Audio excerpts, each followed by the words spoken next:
Harman & Benson. Le journal des stratèges. Alors, l'île d'Ouessant est à fond sur le vélo à hydrogène, puisqu'un test à grandeur nature, nous révèle 20minutes.fr, a été réalisé entre les mois de décembre 2022 et janvier 2023 avec des vélos à hydrogène renouvelables. Alors, c'est une expérimentation, nous dit-on, visant à tester des solutions plus durables et plus vertueuses en matière d'énergie.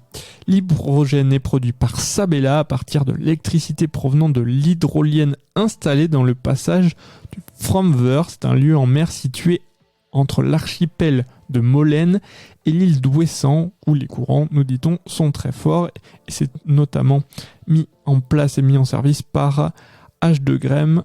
On en a déjà parlé plusieurs fois dans le journal des stratèges consacré à l'hydrogène. Alors, les stations de recharge pour les vélos sont installées à Arlan, au sud de l'île.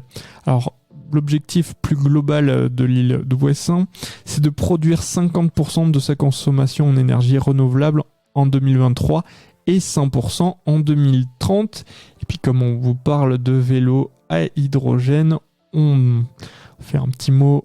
C'était pas noté dans l'article, mais l'un des pionniers en la matière et surtout en France, c'est Pragma Industries, dont on a pas mal déjà parlé dans le journal des stratèges.